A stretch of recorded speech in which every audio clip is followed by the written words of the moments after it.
tarde nos hemos reunido aquí para dar comienzo a un ciclo de conferencias o de tertulias que desde la Asociación Granada Republicana UCA queremos animar la reflexión que creemos que es necesaria sobre la República que ha de venir, ¿no? La Tercera República.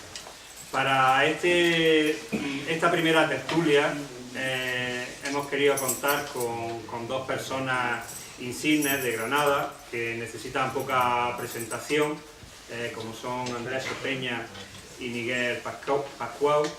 Y bueno, yo simplemente por enmarcar un poco sus intervenciones voy a dar algunas pinceladas sobre su biografía, y porque son sobradamente conocidos, ¿no?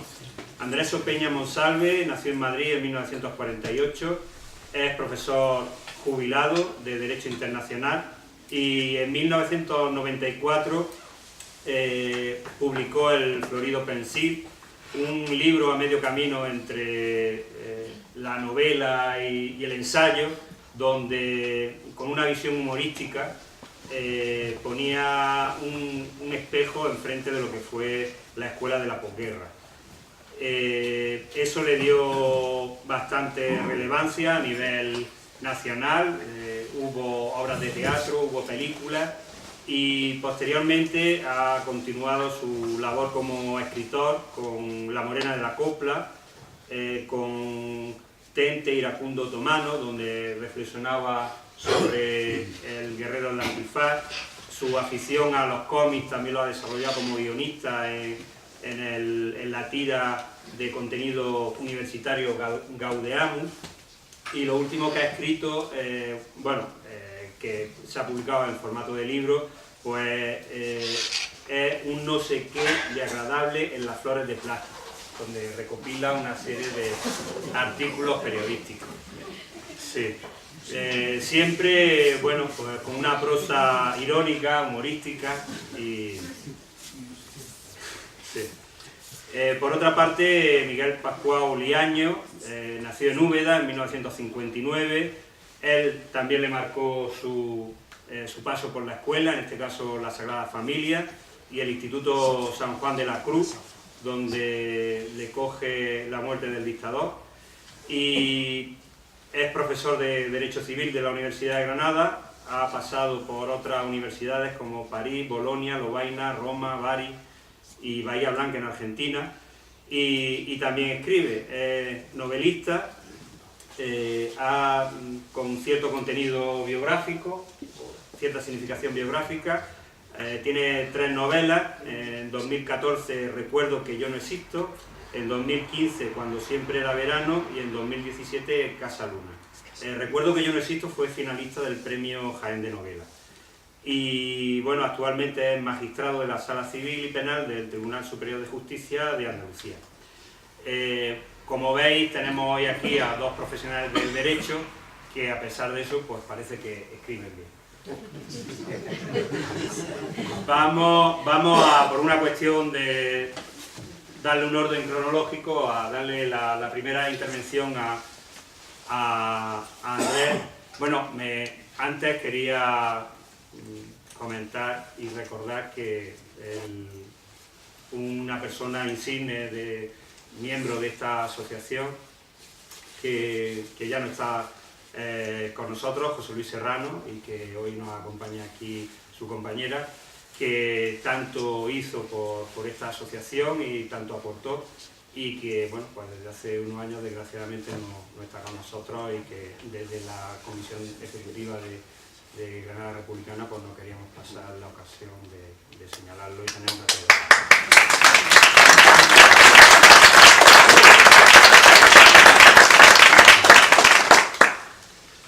Bueno, lo que sí les voy a pedir a los dos contertulios es que, por lo menos en la primera intervención, que sean claros y precisos, porque desde un medio de comunicación digital, La Mirada Común, nos han pedido una reseña de esta mesa redonda, y por lo menos que la primera idea que se la podamos recoger.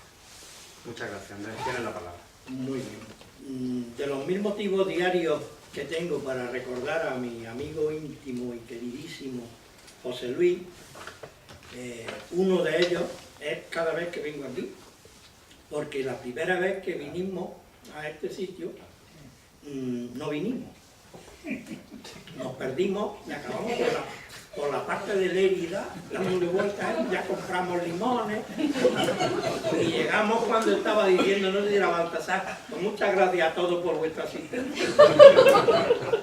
Y ya siempre que veníamos, que ha sido 3 veces, pues nos perdíamos, porque es que no hay manera de encontrar esto.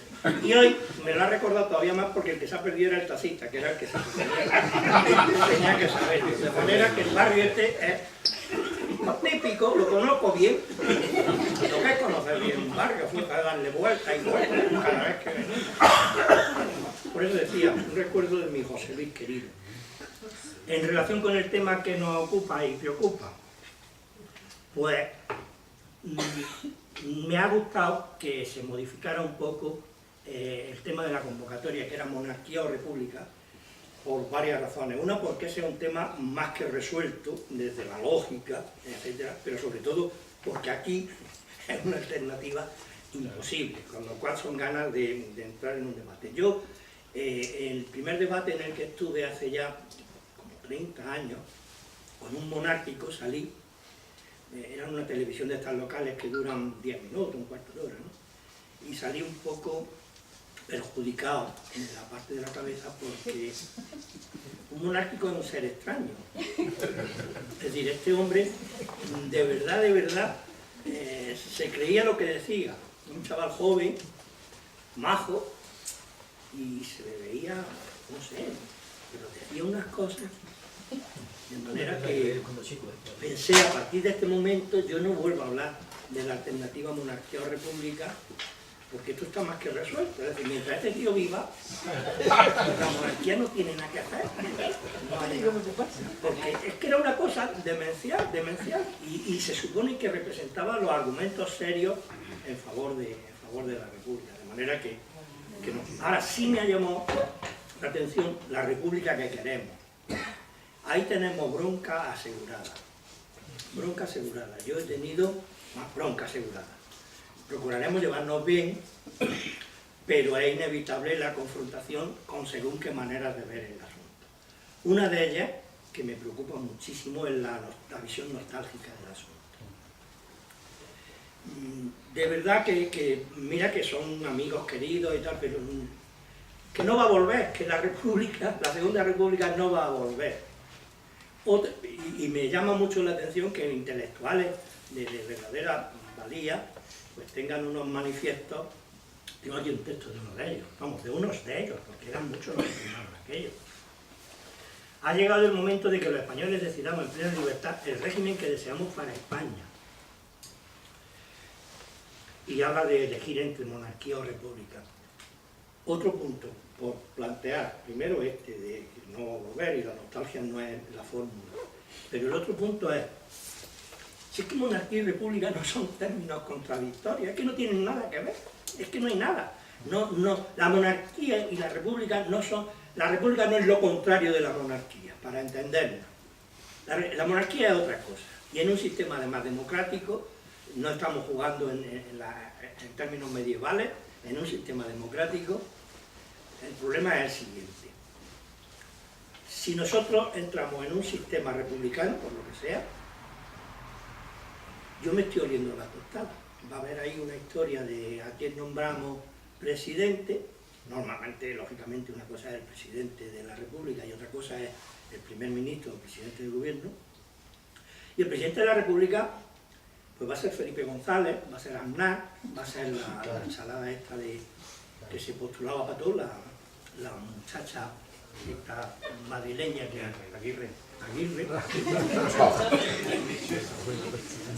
Pero la gran pregunta es la del día siguiente. Ayer se proclamó la República y esta mañana nos hemos levantado y ¿ahora qué? Todo igual.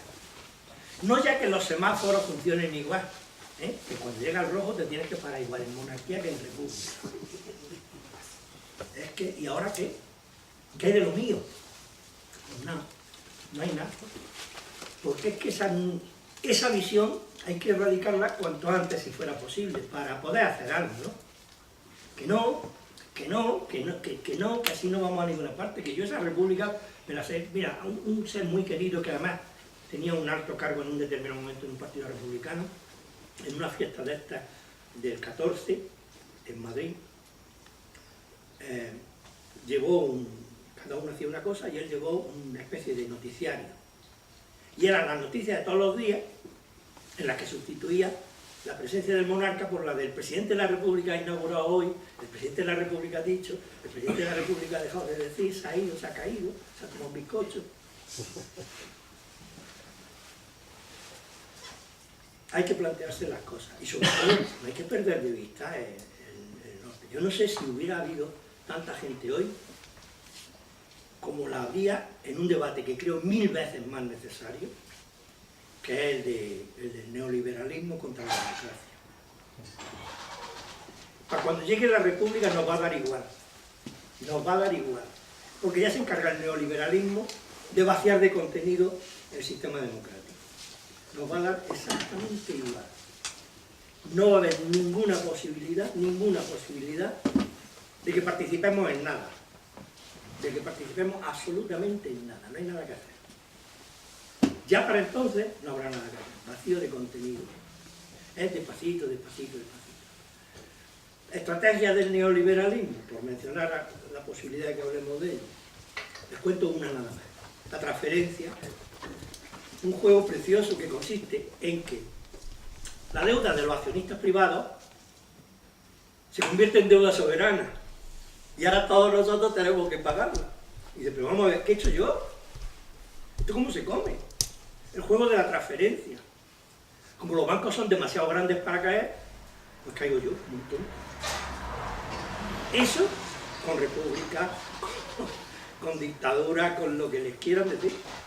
El liberalismo es el único sistema, ojo, total, global, no es un sistema económico, mejor dicho, no es solo un sistema económico, es un sistema la totalidad de la sociedad. Busca cambiar a las personas, no sé si lo han visto, pero la gente joven se parece como un niño de una castaña a lo que éramos nosotros a esa edad. El sistema de valores ya es otro, absolutamente otro. Lo que estaba bien, lo que estaba mal, etcétera, salvando los grandes principios de no matarás y todo esto, los pecadillos veniales y todo eso, es otro universo. Es que se puede llegar a modificar al ser humano, que por cierto se ha modificado varias veces en la historia. En este caso, podría llegar a pasar, y está pasando poco a poco. La cultura de las grandes superficies, por ejemplo, que no la hemos tenido nunca, que los que tenemos una edad entramos y empezamos como a sentir vaídos del ruido de las luces, de las historias, te agarras en la escalera mecánica, porque no sabes ya que ello te va a llevar hasta el cielo o al infierno, ¿no? Y el ruido, y cuando sales como que respiras. Bueno, hay quien no sale de estos sitios. A los 30, 35, no sale de allí, viven allí. Ayer estuve en uno en Madrid, me llevaron a comer a un sitio de estos. Nada más entrar el olor, ya, como era solo de la zona de comidicas, allí olía a todo, a todas las comidas del universo a la vez. Así funcionan las cosas. Vienen nuevos tiempos y nosotros no podemos sentirnos como un espécimen especial que todavía le da vueltas al asunto de república, monarquía. ¿Qué república? No va a dar tiempo a que elijamos, no ya entre monarquía y república, sino a qué república. No va a dar igual. Yo termino por aquí por ahora. Muchas gracias, Andrés.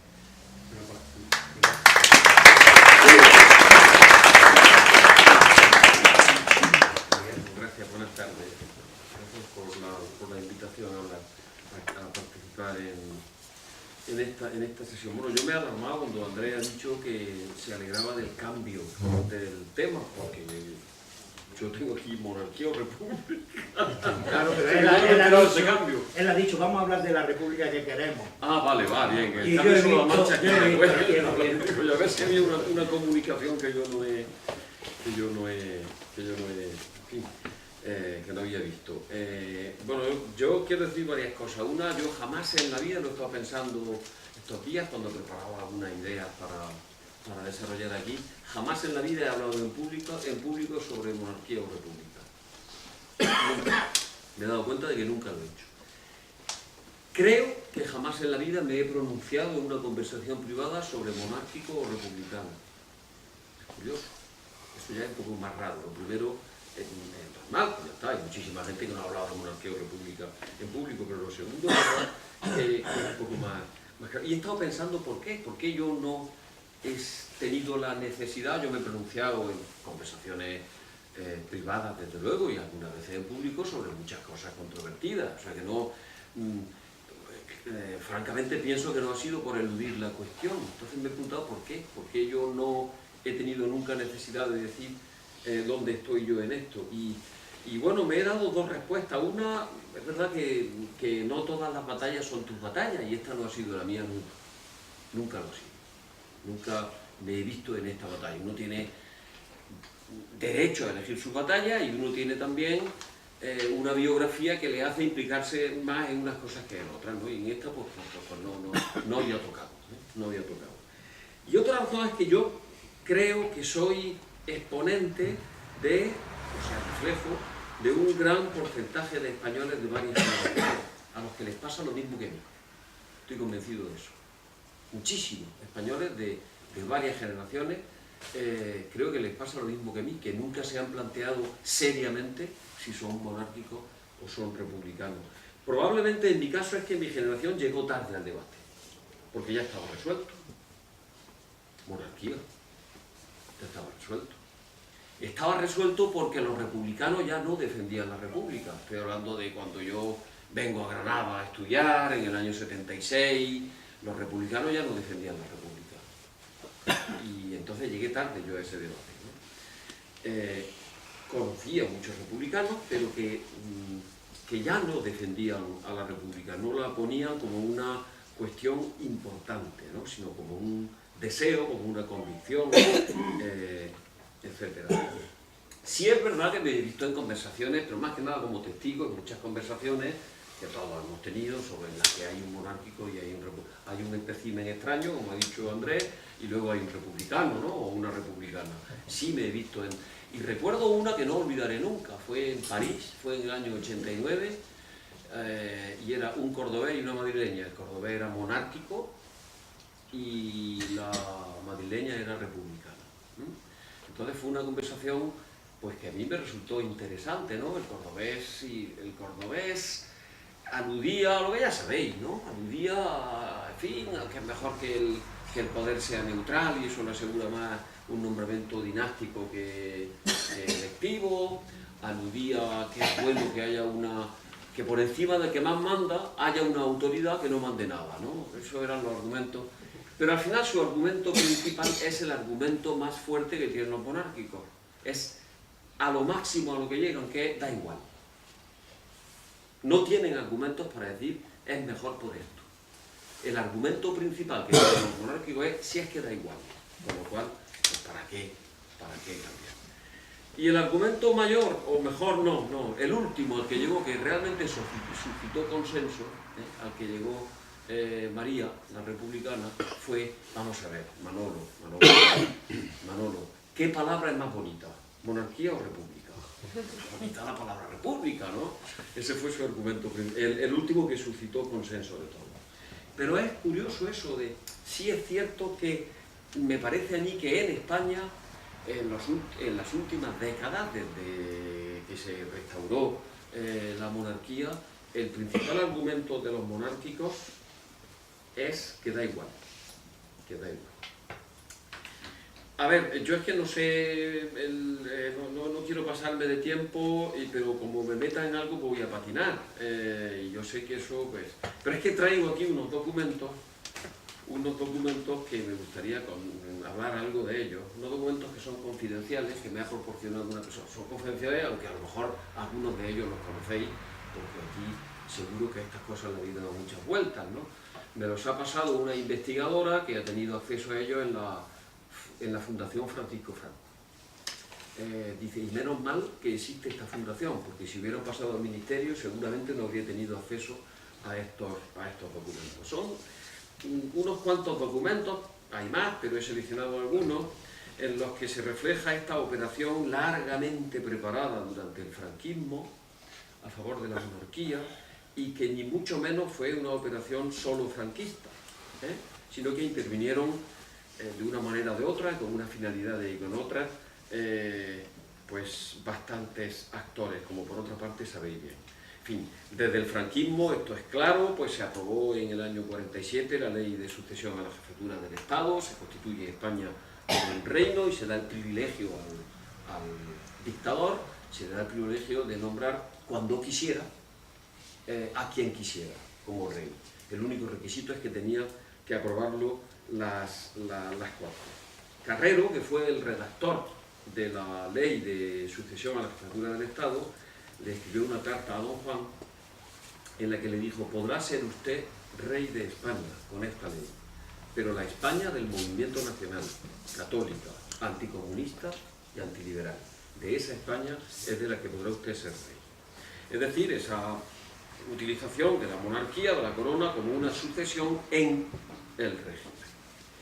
Luego estaban, como sabéis perfectamente, los monárquicos alrededor de don Juan, que protestaron frente a esta ley, que la consideraron como una ley ilegítima, pero más que nada por el hecho de que Franco pudiera elegir y que no fuera la dinastía la que eligiese, y que iniciaron un movimiento acompañado de, en fin, del ala liberal de los monárquicos, un movimiento que postulaba la monarquía, que ofrecía la monarquía como una figura para la unidad de todos los españoles, superando el enfrentamiento y a favor de una España constituida en un Estado de Derecho. Es decir, una monarquía no como una sucesión dentro del franquismo, sino como lo que tendría que venir después del franquismo, una vez que se acabase la anomalía, es decir, una percepción del franquismo como algo que ha sido necesario después de una guerra, pero que tiene que dar el paso a otra cosa, que sería una monarquía, Estado de Derecho, monarquía constitucional. Este planteamiento de don Juan, que lo hizo público en una nota cuando se aprobó la ley de sucesión a la jefatura del Estado y que luego pues hizo más comunicados, fue seriamente contestada por una serie de nobles monárquicos en una nota de muchos condes, marqueses y algún duque del año 54, que lo que viene a decir es que es una nota, una carta dirigida a Franco, en la que le dice que no haga caso de los consejeros áulicos de don Juan, que su excelencia sabe perfectamente que don Juan es de los nuestros y que él está convencido, que don Juan está convencido, como nosotros, está convencido cuando no está rodeado de sus asesores, cuando se ve libre de los malos consejos, él está convencido de que la unidad de España ya está hecha, y está hecha en el movimiento nacional, y que por tanto no dude de sus intenciones, ¿no?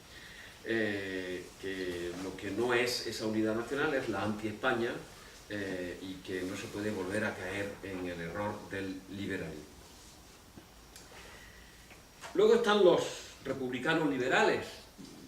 Los republicanos liberales, en torno a 1962, con Claudio Sánchez Albornoz como presidente de la República a la cabeza, toman una decisión importante, que es renunciar a la a la restitución de la Segunda República y aceptar que haya un referéndum sobre la forma de Estado cuando logre derribarse al franquismo y se restituyan las libertades a los españoles. Una vez restituidas las libertades, debería haber un referéndum para instaurar o no, según la voluntad de los españoles, una tercera república. Esto es toda una concesión de los republicanos, que hasta 1962 lo que decían es que esto, no podía hacerse bueno un golpe de Estado, y por tanto tenía que restituirse la legalidad republicana de la Segunda República. Claudio Sánchez Albornoz dirige una carta a Anson.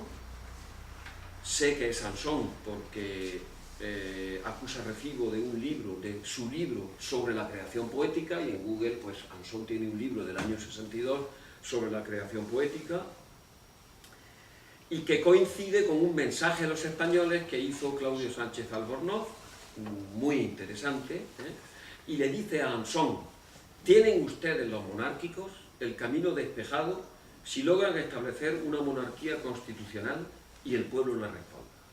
En mi mensaje digo que aceptaremos el veredicto popular, pero el tiempo urge. En París tuve una conversación con un jefe comunista. Le dije que si yo lo fuera, comunista, desearía la continuidad del régimen actual en España durante 10 años, porque al cabo de ellos España estaría comunistizada. Y me asombró con su respuesta. Comillas: no necesitamos tanto tiempo, nos basta con 5 años para dominar a la península. Se cierra la comillas y dice: dígalo, dice Anson, dígalo en todas partes. Es decir, tense prisa en optar por la única solución, que es una república con referéndum. Por último estaba la izquierda y el PC, que a partir de cierto momento, más bien coincidiendo con la política de la reconciliación del PC, en varios documentos, estos son un poco más largos, los tengo aquí, si queréis os los dejo, en varios documentos vienen a decir que por supuesto no quieren la república ya, mejor que se estrelle la monarquía. Es decir, necesitan la monarquía como techo, como paraguas, porque va a haber mucho conflicto. Entonces nosotros seremos oposición en la monarquía que venga después de Franco, y será luego el momento de la república. Hay varios documentos, conversaciones, uno parece que es de fama, en fin, es interesante. Pero el diseño se hace en una cena el 27 de mayo de 1966 en casa de don Joaquín Garrigues Walker. Este es un documento que uno de los asistentes a la cena le pasa como información a Franco, directamente. Es decir, un chivato.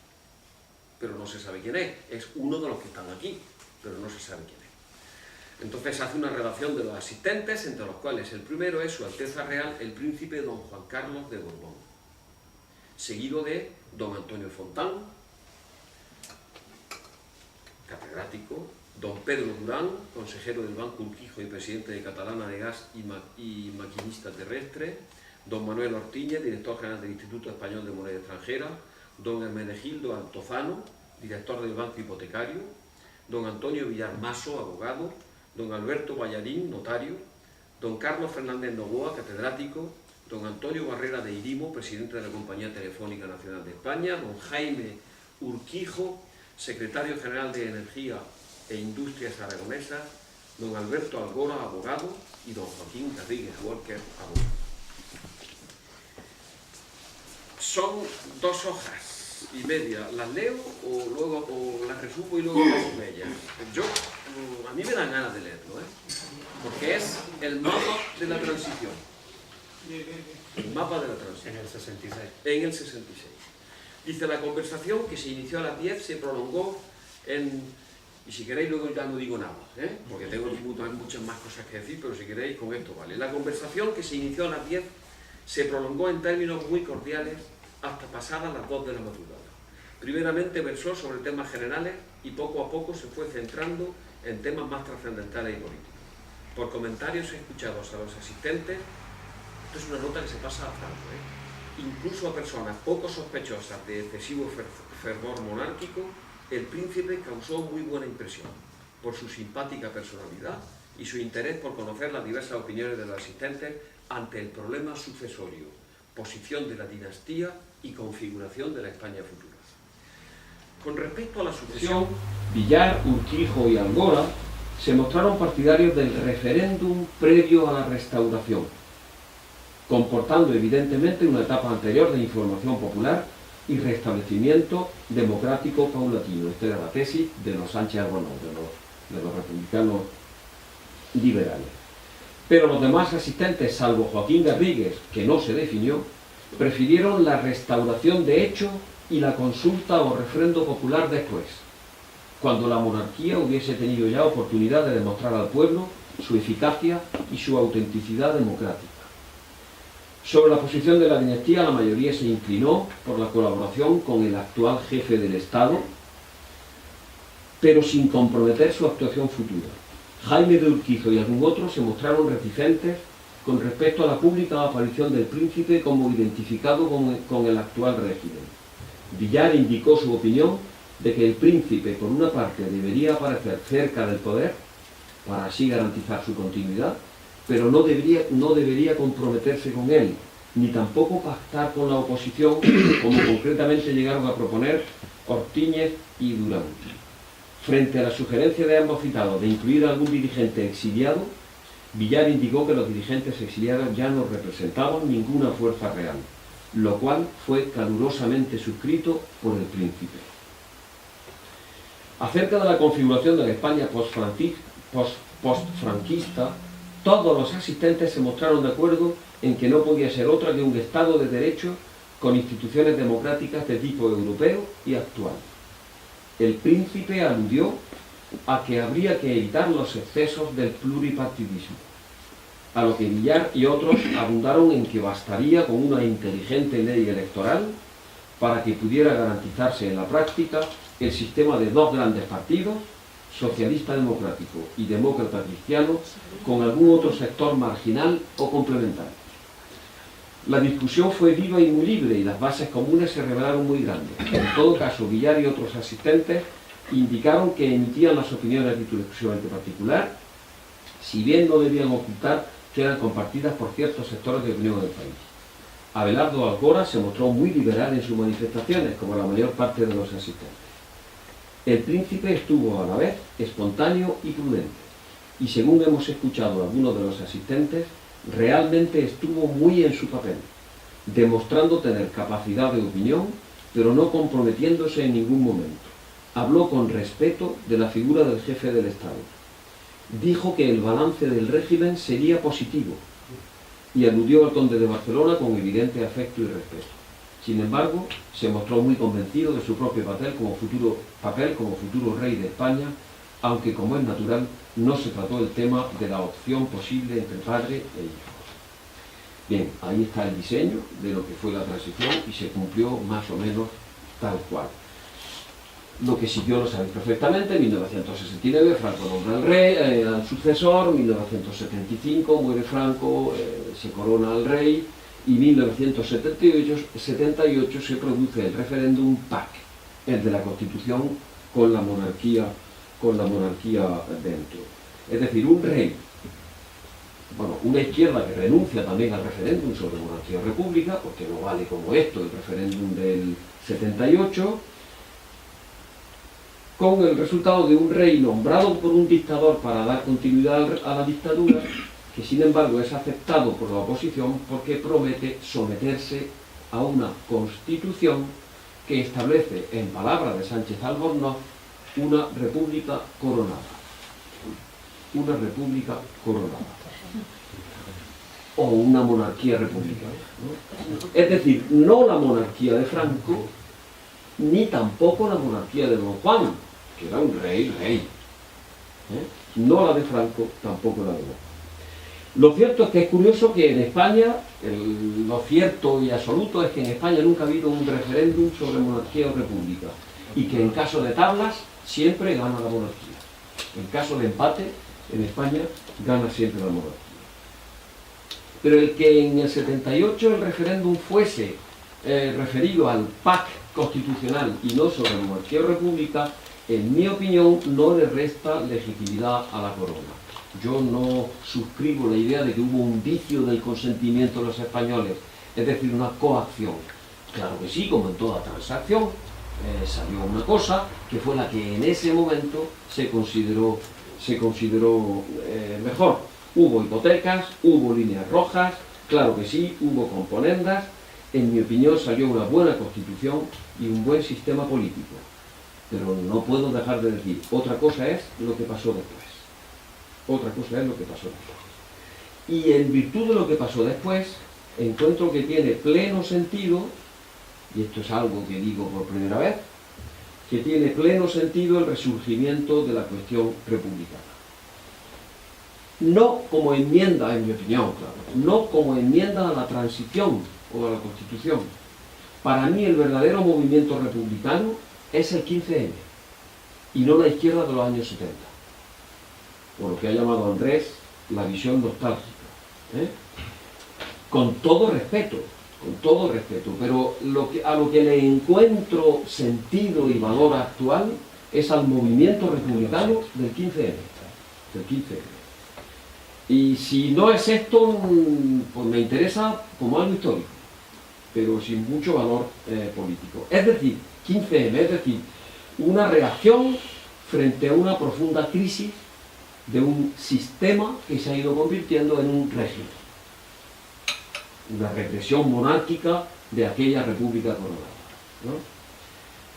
¿Crisis por qué? Voy a dar solo dos notas que un poco hablamos de esto, porque son cosas de las que no tengo nada particular que decir yo, pero son para mí claramente dos factores de crisis que justifican un movimiento republicano. El primero es un proceso espectacular de estrechamiento constitucional. Estrechamiento del ámbito constitucional. Hoy por hoy, la Constitución representa a un 60% de los españoles. Y eso es poquísimo. Eso es poquísimo.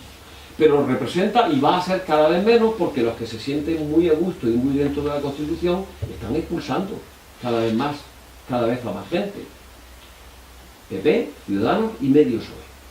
PP, Ciudadanos y medio PSOE. Eso es lo que hoy día dibuja el perímetro de la Constitución según ellos. Obviamente, la Constitución bien leída abarca a un 95%, me atrevería a decir, de los españoles. Pero este es el problema, que hay un núcleo, vamos a llamarlo el núcleo monárquico, porque estamos aquí, hay un núcleo que está forzando un estrechamiento, que está reduciendo el nosotros constitucional y expulsando a medio PSOE, a Podemos y a otras fuerzas. Es verdad que también hay algunos que se autoexpulsan, ¿no?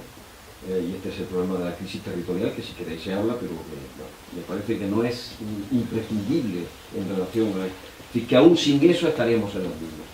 En definitiva, este estrechamiento está haciendo de la Constitución un búnker, y eso es una tragedia, un búnker defensivo, ¿no? Y el otro factor de crisis es un vaciamiento constitucional, En cuanto a derechos, hoy día los derechos empiezan a percibirse como un estorbo, en particular cuando quienes los ejercitan son ellos, son nosotros. En segundo lugar, un vaciamiento de significados, porque el núcleo se está reduciendo a España, y es más importante España que su Constitución, creo que sabéis a lo que me refiero. Y en tercer lugar, lo que ha dicho Andrés, un vaciamiento por una ruptura, yo no sé si definitiva, del pacto social. Y una Constitución sin pacto social es un cascarón vacío, no puede sostenerse. Y este es el efecto directo del neoliberalismo, porque no es solo que se haya roto, es que han adquirido carta de naturaleza y son hegemónicas las doctrinas económicas que en el fondo nos dicen que es que ya no hace falta, que se puede vivir sin pacto social. Y lo malo es que probablemente sea verdad. Es decir, que ya no hace falta darle a los perdedores una compensación para que yo pueda seguir enriqueciéndome. Ese es el pacto social. Enriquécete todo lo que puedas, que yo al que no gana por ahí le voy a dar unos derechos sociales, le voy a dar unas compensaciones, lo voy a meter dentro. Ese es el pacto, ¿no?, social. Ya hay doctrinas que dicen que no hace falta, otras dicen que no es posible y lo dicen después de haberlo hecho imposible, ¿no? Entonces yo sinceramente saludo neorepublicano, o este neorepublicanismo, al que le atribuyo un importante valor estratégico, mucho más allá efectivamente que la cuestión de la jefatura del Estado. Igual que la monarquía sirvió en la operación para derribar al franquismo, la república o la bandera de la república, no me refiero al tricolor, pero vamos, a la bandera republicana, puede ser una operación para derribar este régimen. Lo que pasa es que para eso son fundamentales dos cosas. Uno, que el PSOE se clarifique, y dos, también un republicanismo de derechas, liberal, quiero decir. Sin eso, me parece a mí que nada. Le he pasado esto.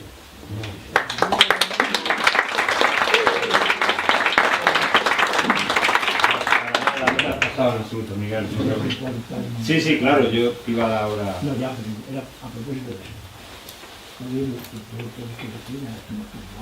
No, pero que está bien, ya. Vamos a ver, a mí me ha parecido extraordinariamente reveladora la intervención de Miguel Pascual, que no lo podía hacer de otra manera. Porque ha habido un momento en el que hemos comprobado todos que la república o la monarquía como sistema de gobierno en este país se resolvió en función de valores que no tenían nada que ver ni con la república ni con la monarquía, sino con los intereses de la clase dominante. De cara a Europa nos conviene ser ahora una monarquía, para como una izquierda de tebeo nos conviene que haya una monarquía para que se desgaste, coño, con el desgaste, daban no sé cuántos decenios y aquí no hay, el desgaste previsto no se ha producido, ¿no? Estas estrategias, estos juegos, esta gente a la que le daba igual. No sé si se coge la idea rectora del tema, que les daba lo mismo, que ellos van a seguir chupando del bote, que es de lo que se trata. La oligarquía funciona independientemente de los valores del populacho. Le importa un pito la democracia, le importa un pito, bueno, sí le importa un pito la democracia, cuanto menos, mejor para ellos. Pero también le importa un pito cualquier otro contenido. No es un problema de regímenes. Y eso se ha contagiado a la población. Son muchos años de desinformación, muchos años de lectura sesgada de los problemas, para que ahora ninguno de los presentes, incluyéndonos todos, tengamos la lucidez a la que hubiéramos tenido acceso si las cosas hubieran sido de otra manera. Porque, insisto, como la intervención de Miguel ha pasado de ese momento en el que se te pone el vello de punta pensando cómo se resuelven las cosas de verdad, a la hora de la verdad, que siempre que enuncia ni la décima parte de lo que ha dicho Miguel, ya está el conspiranoico este, que es así ahora mismo, es así. Que quien manda está ahora mismo tomando una cerveza y unas cositas a un nivel, en hoteles de lujo y tal. Vamos a futear a Grecia, y acabamos con Grecia. ¿Qué pasó con Grecia? Que había que dar una lección a España en concreto, que venía Podemos dando por saco, y había que dar una lección, y se ha dado la lección. ¿Qué pasa? Miles de personas a tomar viento, pues que se vayan a tomar viento, si es que nos da igual. Lo que es la cantidad de vidas destruidas por el paro, destruidas, que no me caso porque no puedo, que no tengo hijos porque no puedo, que no hay nada más que una vida, y que se me está pasando, que tengo 50 años, me han echado y no vuelvo a trabajar. Vida y vida y vida y vida, que le importan un pito al personal, al que manda. Eso tiene que estar claro. Y ahora me sale el grupo de intelectuales, que digo, donde están todos los que queramos decir, y que salen todos los días en la prensa, cantautores, no cantautores, escritores y tal. Y el manifiesto de por la Tercera República dice lo que les comenté antes. Que podamos elegir en referéndum el régimen en el que queremos vivir, el que deseamos para España, monarquía o república. Que da igual, si lo ha dicho también Miguel, que ellos decían da igual. Si es que no va a pasar nada. Y yo lo he dicho antes, de otra manera, porque Miguel tiene su manera de hablar y yo tengo la mía, que el semáforo se pone colorado y te paras, en monarquía y en república. Y que te tienes que levantar todos los días para ir a trabajar. Esa es la verdad del asunto. Ojo, si la alternativa es monarquía o república, decidiendo con un papelillo en una urna que quiero república. Y la gran pregunta es lo que he dicho antes. ¿Y ahora qué? ¿Y ahora qué? Ya tenemos un presidente de la República que seguro sale entre políticos conocidos de una cierta edad para que la cosa tenga esa... ¿Recuerdan el italiano el presidente italiano, cuando el Mundial de Fútbol allí, emocionado, y el rey Juan Carlos corriendo, y todos enamorados de... Sandro Pertini. Exactamente. Sandro Pertini. Pues yo, donde se ponga José Mujica, no se pone ninguno. Cosas claras y el chocolate. Y las cosas que dice Mujica no tienen nada que ver con esto que nos están contando. Y ahora vamos a lo que vamos. República. Bueno, por cierto, una precisión en favor de los monárquicos. Cuando yo hablo del monárquico que me convenció, bueno, no lo necesitaba, pero que debatió conmigo sobre monarquía y república, estoy hablando de gente extraordinariamente honesta, convencida de lo que pensaba y de que esos valores eran los que eran, no de estas patuleas de sinvergüenza y mangantes, que, ojo, que si cambia el tema, flotarán como la mierda. Porque esta gente flota como la mierda. ¿Por qué? Porque son mierda. Es que no es un símil, es que son lo que son. Entonces, hay una tropa de mangantes que mudaría de piel 10 minutos después de un cambio. Mudaría de piel, porque lo hemos visto hacer ya varias veces. Que mudan de piel, que no hay ningún problema, y te lo cuentan y te lo explican, que te lo explican, y si no compran la prensa que haya que comprar, está la prensa ya como el segundo sistema peor valorado entre la ciudadanía, ya luchando por el primer puesto. Esto funciona así. Y ahora vamos a la república. Entonces, quiero una república. Ah, bueno, pues entonces la república de la que hablamos, o por lo menos la que yo entiendo cuando hablo con mis compañeros de UCAR y gente próxima, no tiene nada que ver con este juego de ponemos a este, quitamos a este, Felipe González, el otro, nada. Estamos hablando de una manera de entender el mundo que ya se ha demostrado, en eso te doy la razón, que ya se ha demostrado que el sistema actual no puede traernos, que ha pillado al monarca, pero le podría haber pillado a la república si hubiera sido república, porque es que no es el juego. Y Miguel ha abierto la puerta cuando ha dicho, a mí lo que me llama la atención es el 15M, porque como dice el Roto, cuando llegó el 15M todos los partidos de pronto se volvieron viejos. De pronto ya no tenían sentido. Con la juventud del 15M, los eslóganes y la manera de funcionar, los partidos se volvieron viejos, se empezaron a combar así, y ahí están deambulando de vez en cuando, no se queda unas elecciones, no se queda una historia. Nosotros no tenemos nada que hacer, porque no votamos nada cuando votamos, ya no votamos nada. No hay ni un solo tema. Ahora hablando, por ejemplo, del derecho internacional público, nunca hemos votado nada que tenga que ver con derecho internacional público español. Con la cantidad de acuerdos que tenemos, la cantidad de compromisos internacionales que tenemos de todo tipo, imagínense el compromiso con la Unión Europea, que es de una envergadura feroz. Y ahora que la Unión Europea está siendo tomada por los descreídos de Europa, que tienen la jeta de presentarse para hundir a Europa desde dentro, toda esa compañía, y nuestros compromisos y nuestras cesiones de soberanía, eso como se come. Se entiende el tema. Entonces, hablamos de república, muy bien. Pues la república, entonces, vuelvo a los valores, vuelvo a remontarme, pierdo los pies de la tierra, lo que se quiera. Pero la república es una respuesta desde la justicia social, desde la democracia y desde la ética, desde la justicia social, de la democracia y de la ética. Tenemos que repetir lo que se nos aprenda bien. Una respuesta a los problemas que tiene esta sociedad, que son feroces. Problemas que como estamos dentro nos falta perspectiva, pero de verdad, que en cuanto que te remontas un poco, dices, estamos metidos en un follón que ya veremos por dónde sale esto, que ya veremos por dónde sale esto. Yo, evidentemente, ya no pienso en mí, pero sí pienso en la generación que nos sigue. Yo no acabo de verlo muy clarito esto, ¿no? Tengo un hijo en Alemania, como todo padre que se precie, ¿verdad? Y yo no acabo de ver el asunto de su seguridad social, ya va teniendo unos años también, que ya no es un chavalín. Entonces, yo qué sé qué decir.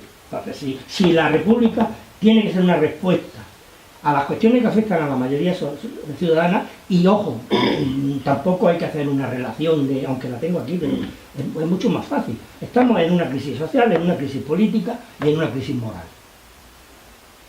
No tiene muchas... Hay una crisis social, pues se ha acabado el estado del bienestar, se ha acabado todo esto, y entonces la respuesta que daría la República sería una respuesta, ya digo, desde la moral, desde la ética, etc. Y desde la democracia. Pero es que resulta que no hay justicia, que no hay justicia social.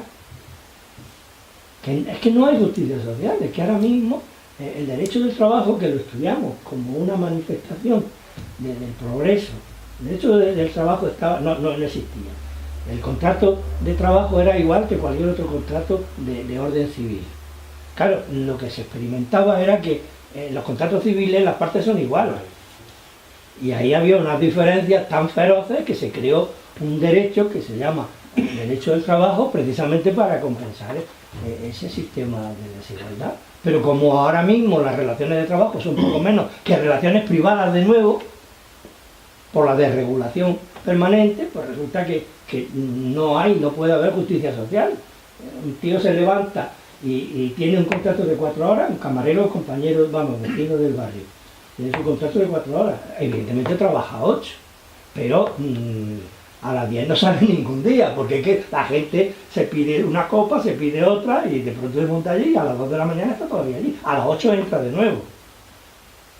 Y no puede decir nada, porque en contra de lo que todo el mundo piensa con la crisis, el neoliberalismo se va a venir arriba. El miedo hace que ese tío no diga nada porque hay uno que está dispuesto en la puerta esperando para trabajar 16 horas en vez de 12, por la mitad. Y así está la cosa. Justicia social a tomar bien. Ética. Pero si es que se vota por muchos motivos, yo lo reconozco. Y cada uno tiene su razonamiento. Pero todos reconocemos que hay una partida de chalaos, mangantes o lo que sea, que está votando a los verdugos, a sus verdugos.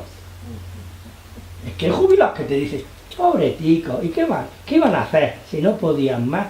Como dice Mújica, se gastan al minuto 20.000 millones de dólares en armamento. Y dicen que no hay plata, dice el pobre hombre. Pero si con 10 minutos hemos arreglado el problema del hambre en África, por poner un ejemplo. Y así, y te lo van diciendo, y tú vas por la vida callado, porque claro, cada vez que dices, ¿qué democracia? Si ya no hacemos nada, de verdad. No quiero yo mal meter, que cada uno vote cuando quiera y como quiera, que no hay nada que votar, que está vacío, que está hueco, que es un problema de si esta, el otro o el de más allá, pero que el tema se cocina en otro sitio, que no es verdad, que no hay nada, que está vacío.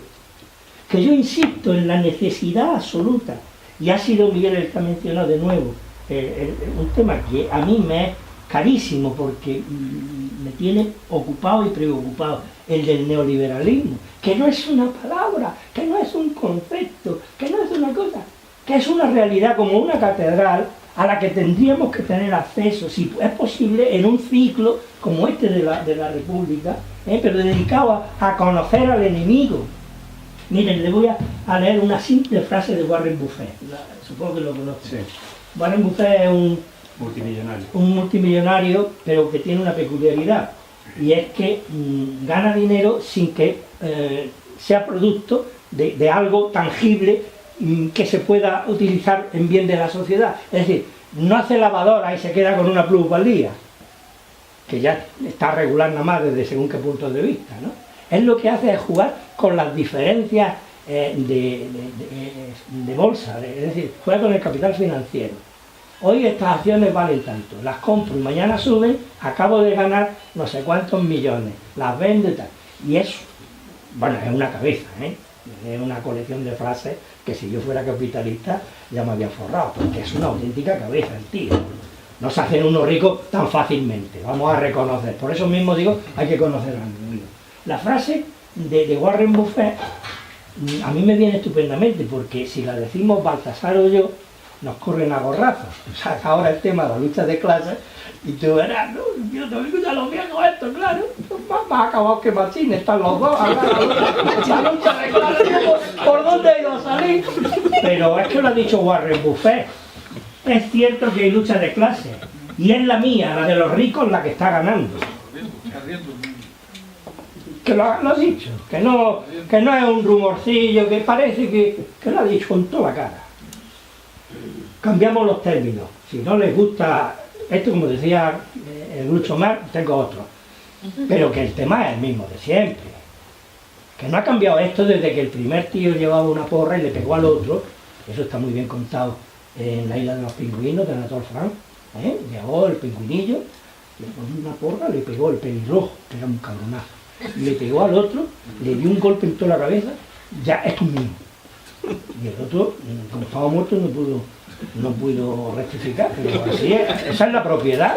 Pero ¿de qué va a tener nadie nada? Si venimos al mundo somos una mierdecilla de 3.200 como mucho, que ha tenido usted un niño estupendo, 3.200, de haber tenido una mierda, 3.200. Y ahora resulta que unos años después miras por el chavalín, el chavalín es dueño de media Granada. ¿Y esto cómo se come? ¿Esto cómo es?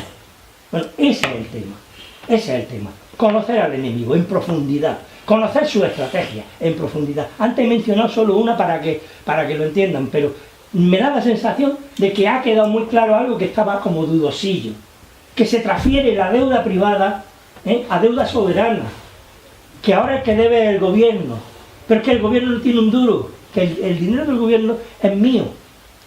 ¿Comprende? Ese es un juego. De esos tengo recogidos como 30 y tantas. Otra frase de Hayek, en un trabajo que he hecho sobre el neoliberalismo en la escuela, es que el hecho de que ampliemos a todo el mundo esos conocimientos que hacen del ser humano a alguien preparado, como si fueran personas, no arregla la sociedad. No hay nada que demuestre que si todas las personas que forman una sociedad están preparadas, la sociedad está preparada. No hay nada que demuestre que si todos los seres humanos que forman una sociedad son libres, la sociedad sea libre. Estas son frases de Hayek, el padre del neoliberalismo, uno de ellos. No le digo nada lo que soltaba por su boca Friedman y compañía. Tenemos que conocer al enemigo, pero ya vamos tarde como 30 años. Nos vamos a esperar una semana más, o 2 semanas más, o 3 semanas más con ciclos sobre algo de lo que estamos absolutamente convencidos. Que sí, que viva la República, que sí, que la República que tiene que venir es una República intensa, profunda, trabajada, elaborada, pero que sí, que para poder hacer eso hay que tener unos conocimientos y una preparación, que es un trabajo de chino. ¿Cómo va a resolverse el problema de este país a golpe de esperar y de telediarios y de editoriales de periódicos comprados? Hay que trabajar mucho más, muchísimo más. Pero muchísimo más, y es responsabilidad de todos nosotros, y el que no quiera que no trabaje, que aquí no se culpa a nadie, ni se obliga, ni se le pega, pero que no me venga con cuentos, ni con pretextos. La realidad es la que es, y hay que saber, y hay que trabajar, y hay que enterarse muy bien de quién es quién, y quién manda de verdad. Y el resto es tontería, seguir una reunión, otra reunión, otro debate, no. Hay que conocer al enemigo en profundidad, su estrategia. Y mira, te cambia todo. Cuando oyes que fulanito ha dicho, ha dejado de decir, lo vas poniendo, Cuando tú oyes decir a María Dolores de Cospedal con un palestino, que es un pañuelo, sí, ya lo saben, las mujeres lo saben, pero a los chicos hay que explicárnoslo, por lo menos lo han tenido que explicar. Con un palestino, ¡somos el partido de los trabajadores! ¡Hija de puta! Si es que no te lo crees, si es que sabes que no es verdad. Pero sabes que eso dicho funciona, porque los trabajadores son tan imbéciles, entre comillas, no por su responsabilidad, pero sí por algo, que tú puedes decir eso sin que te corran a gorrazos después de haberse levantado del suelo de la risa. Somos el partido de los trabajadores, lo tengo grabado. Y se la ve a la pobre mujer. Somos el partido de los trabajadores. Sí, claro que sí. Muchas gracias, Andrés. Claro.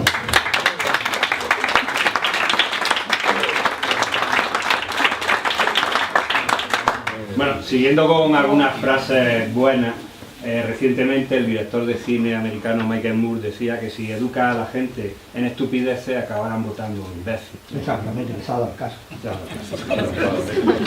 Una mínima...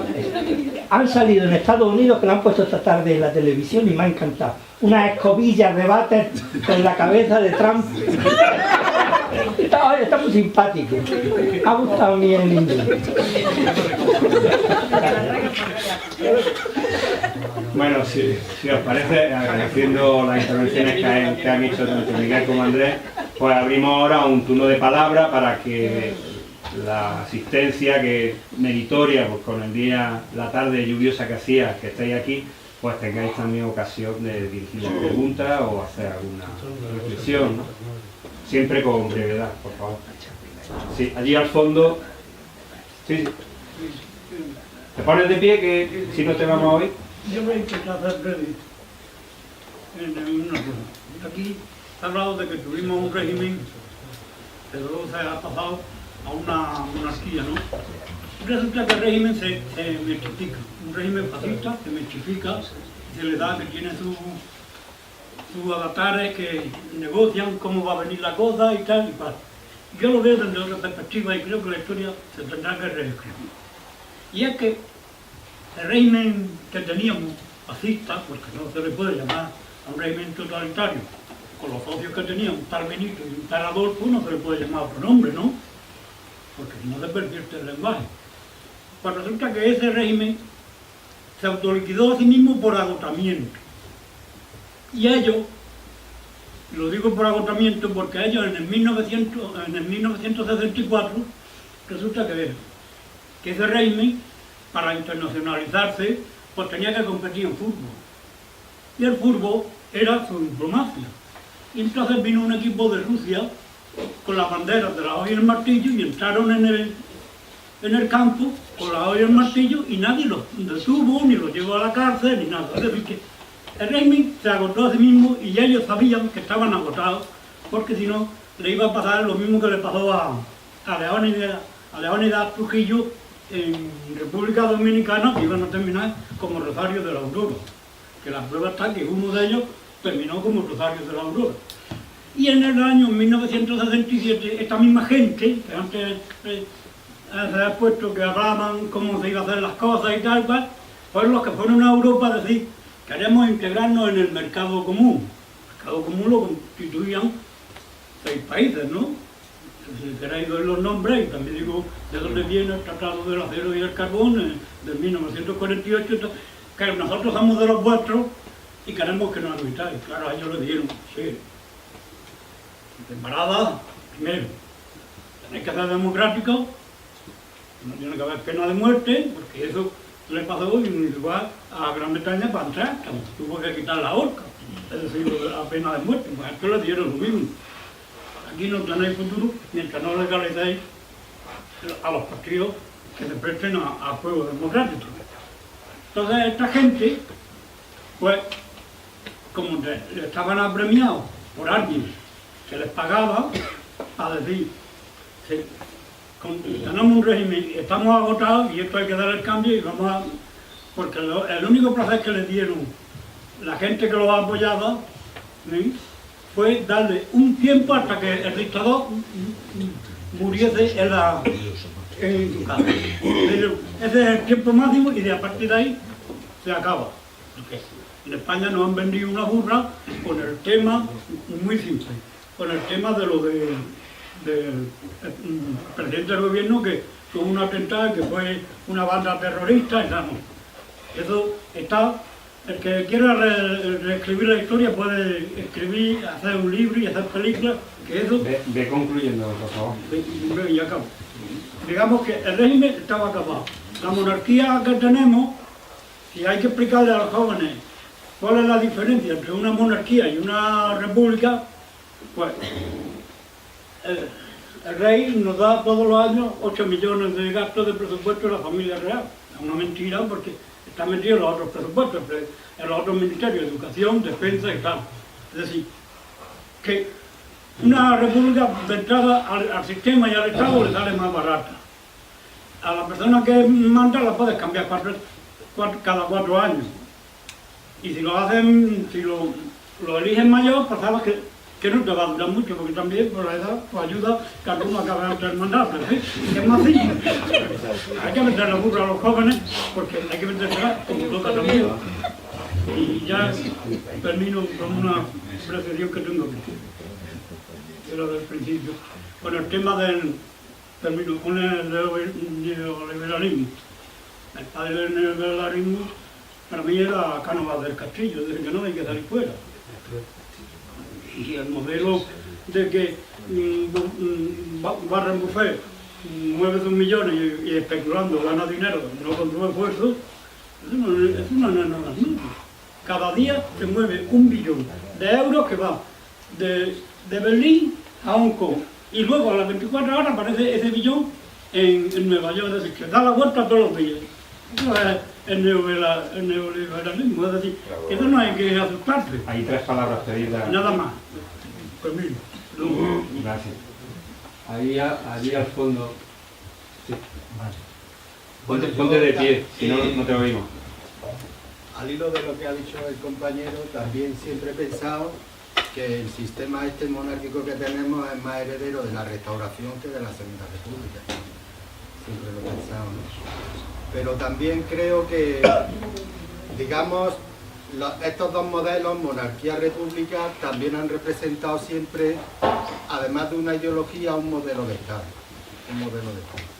De modo que la república siempre ha tenido detrás y ha representado a los sectores progresistas, como ha dicho Andrés, pues digamos, la gente partidaria de la justicia social, de un modelo de Estado más cívico, más ciudadano, más laico, etcétera, ¿no?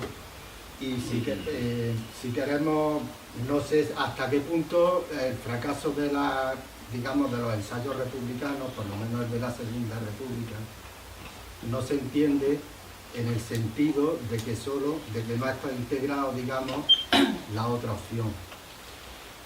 Cuando la opción monárquica, que ha sido, digamos, a lo largo de la historia contemporánea de España, ha tenido la posibilidad de implantarse, a nosotros nos han encajado en ese modelo de Estado, ¿no? Y no sé hasta qué punto, si se proclamara una república, de qué modo se iban a sentir encajados la otra opción o cómo iban a aceptar esa república. Bueno, los ensayos que tenemos precedentes pues no lo han aceptado y han terminado violentamente con ellos, ¿no?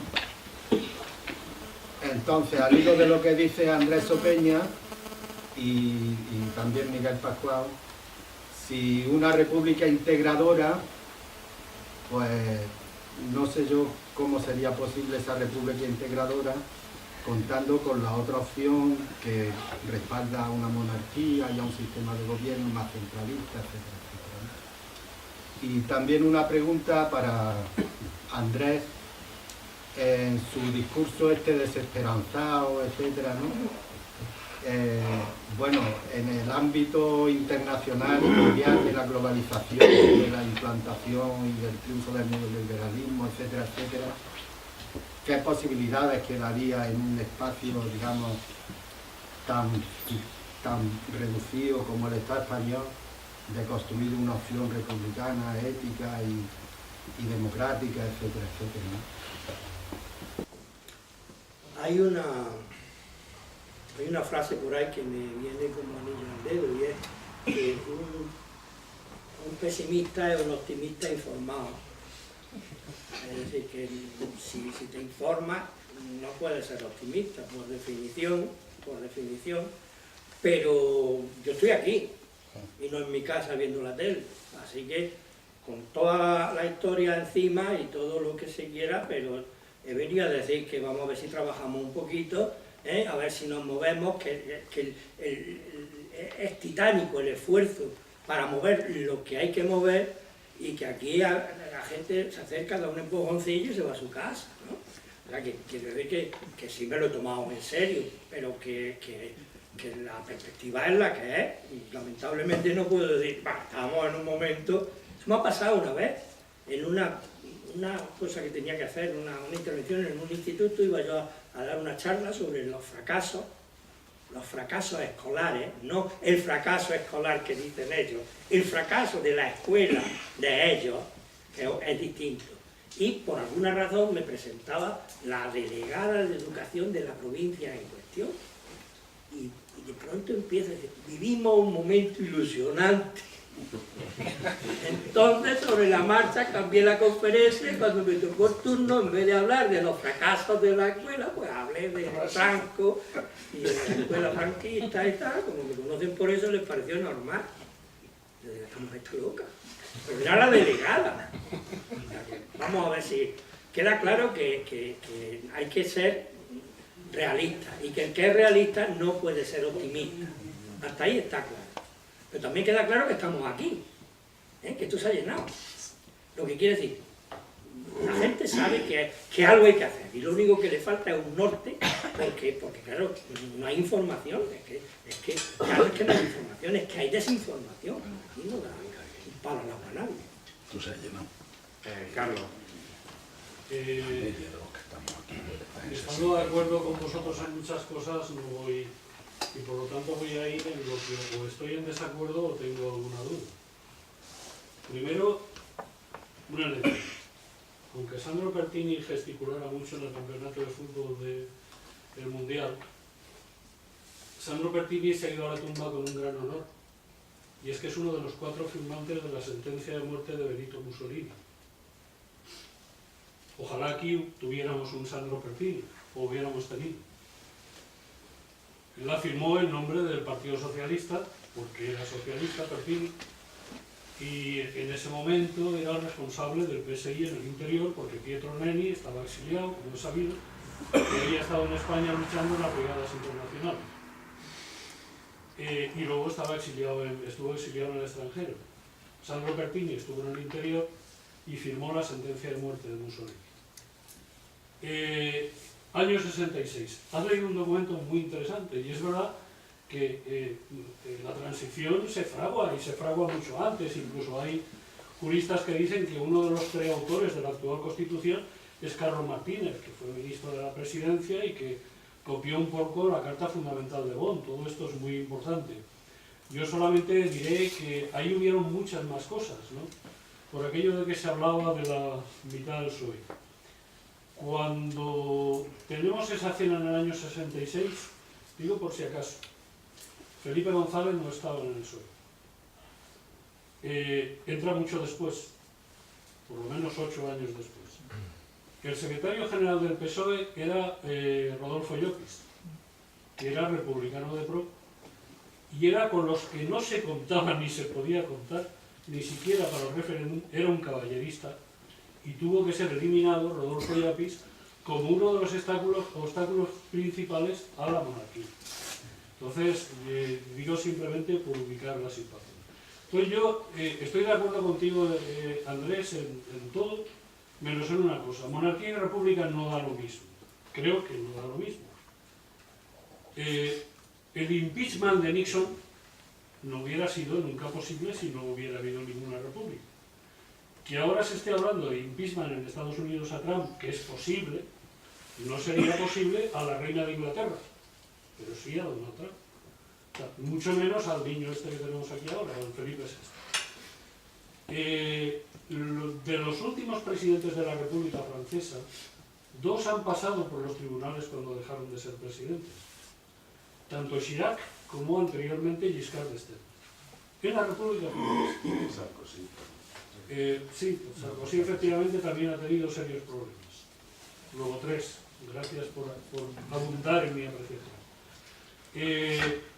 Entonces, aquí sin embargo Juan Carlos, que todos sabemos que es un sinvergüenza, un chorizo redomado, que además es un comisionista, que lo estoy diciendo yo, que es un comisionista, es un comisionista de vendedores de armas, que es el tipo más deleznable del mundo, seguramente 20 veces más deleznable que Giscard d'Estaing, que por cierto fue crítico con la globalización. Giscard d'Estaing, Jacques Chirac, el crítico con la globalización.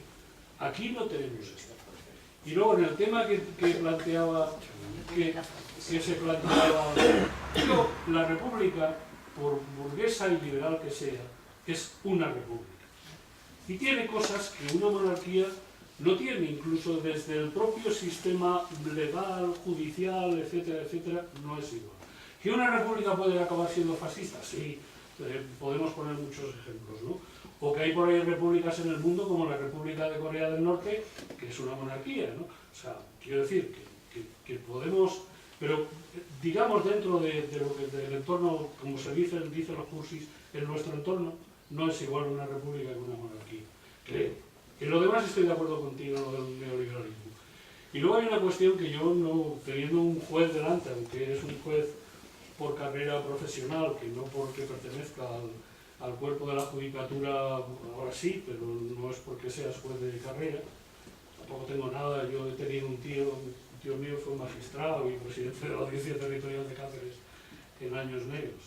Entonces, pero sí he de decir que en estos momentos el Poder Judicial está siendo sostén principal y fundamental de lo más oscuro del régimen y está posicionándose en su conjunto en unas posiciones claramente represoras y es en parte uno de los, no el único, que va, ni mucho menos, uno de los responsables de lo que tú muy bien afirmabas de estrechamiento de la Constitución. Y ya está.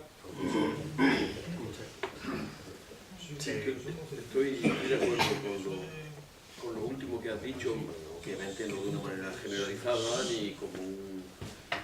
Es decir, pero sí es verdad que pienso que algo debe haber para que sea tan generalizada la percepción de los ciudadanos de que los jueces no son suyos, sino que son del poder, ¿no? Son del régimen más que del sistema, del principio de legalidad y de los derechos, ¿no? Algo tiene que haber para que se haya producido esa percepción tan generalizada y entre ese algo, alguna culpa tendrán los periodistas, pero también alguna la tendremos los jueces, es evidente. Y yo quería también comentar y subrayar y enfatizar lo que dice Andrés, que me parece digamos, un aldabonazo muy importante, que esto es un trabajo de chinos, ¿no? O sea, que la construcción de una república fuerte e intensa requiere mucho trabajo. Mucho trabajo que tienen que protagonizar probablemente los que vienen detrás de nosotros. Con esto insisto en conectar más con el 15M que con aquella batalla que muchos de vosotros perdisteis, y que está perdida para siempre. Esa batalla se perdió hace 40 años y ahora la batalla es otra, y una batalla que requiere mucho trabajo, pero probablemente para que tengan unas posibilidades habría que irla desligando un poco de aquella y hablar, digamos, y por tanto el protagonismo lo tienen que tener ellos. ¿Quién son ellos? Puede ser cualquiera de vosotros, pero vamos, el núcleo de ellos, sabéis que me estoy refiriendo a una generación más joven que nosotros. Y nosotros apoyarles hasta donde nos pidan, ¿no? Yo creo que ese planteamiento ayuda a introducir el neorepublicanismo, no sé si la palabra me la acabo de inventar, pero ayuda a introducirle, a ponerla encima de esa. Y quería decir una última cosa que va también en línea de esto y que tiene que ver con José Luis Serrano. Con José Luis Serrano yo sí hablaba de república y monarquía, era claramente republicano y recuerdo una vez que se iba con Andrés Sopeña, después de una comida que tuvimos, se iba a un acto del 14 de abril, ¿no? Y yo me quedé como diciendo, ¿yo por qué no voy a eso? ¿No? Pero se lo dije así, y José Luis se rió y me dijo, Jaira. Pero en las conversaciones, recuerdo perfectamente una conversación con José Luis sobre el tema de la República, una de cuyas ideas la volví a oír el otro día en una reunión sobre la cultura que hubo. Estabas tú, Carmen, estabas tú allí en la mesa, no sé dónde era, es una reunión en la que él habló sobre la cultura y la política, o sobre Podemos y la cultura, o algo así, ¿no? Él decía que la lógica republicana se opone a la lógica familiar, se opone a la lógica aristocrática, se opone a la lógica gremial y se opone a la lógica confesional. Y el tío lo explicaba. Sostiene Pereira. La librería sostiene Pereira. Ahí eso fue... Bueno, lo que pasa es que ahí se centró más en la lógica familiar, pero esto otro también lo dice él. Lógica familiar es claro, ¿no? Pues se trata de la lógica republicana es justo lo contrario de la prebenda, el favor y la corrupción, ¿no? Son imágenes que simplemente digo para que la lógica aristocrática es la de la casta y las élites, ¿no? Entonces la lógica republicana es aquella que abre ese tal. La lógica gremial es la de los obstáculos a la permeabilidad social y es la de la endogamia, ¿no? La lógica republicana debería disolver ese funcionamiento gremial que hay en cierto ámbito de la sociedad. Y la lógica confesional es la lógica del dogma. Y bueno, se lo habéis oído, quienes lo conocisteis se lo habéis oído a muchos, ¿no? El dogma de España, es decir, de una determinada visión de España, que está por encima de todo, por encima de la Constitución, por supuesto, una determinada manera de... Es decir, algo que va calando y que se está recuperando, por desgracia, que es la percepción del auténtico español, que cada vez son menos, pero cada vez son menos, por lo que hablo de estrechamiento, ¿no? Porque el auténtico español se lo cree, y entonces te regaña si tú no eres, te regaña como en un planteamiento dogmático se entiende que el que no cree en el dogma es porque algo ha hecho mal. No porque se equivoca intelectualmente, es una perversión moral no creer en el dogma. Se debe a que algo ha hecho mal, ¿no? Eso lo explicaba él de maravilla, pero bueno, simplemente... claro, ¿cuánto trabajo hay ahí, hombre? Eso sí que es trabajo. Eso es un programa inabarcable. Si todo eso le añadimos esa idea brillante de conocer al enemigo, pues el plan de estudio se va a hacer una cita que algunos que asistieron a una cosa que hice sobre el roto recordarán, porque era la última viñeta. Dos gatos hablando y le decía uno al otro: si quieres sardinas, ruge.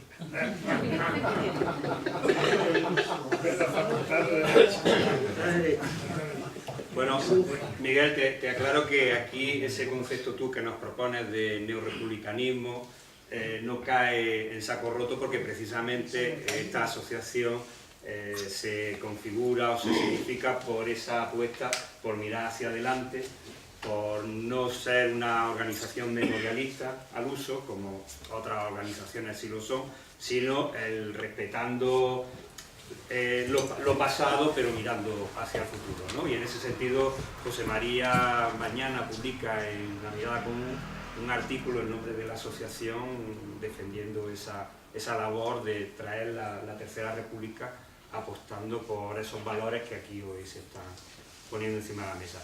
Lilian tenía la palabra. Vale, gracias. Bueno, gracias a los dos, bueno, a los tres, los organizadores, Miguel, Andrés, ha sido un gustazo oíros.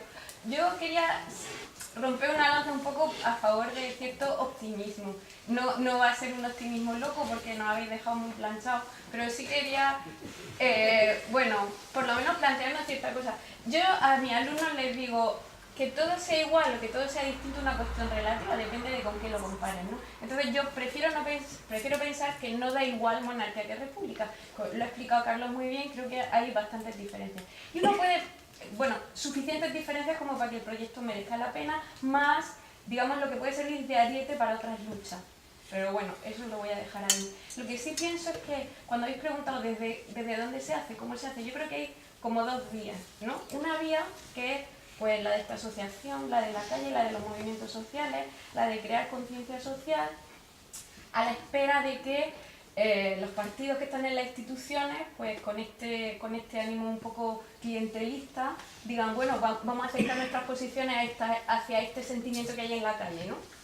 Yo le tengo poca fe a esa vía, porque, digamos, le tengo fe, creo que se avanza mucho con ella, pero creo que no es suficiente porque a día de hoy nos han demostrado que son capaces de envolvernos en celofán de muchos colores, algo que por dentro está vacío.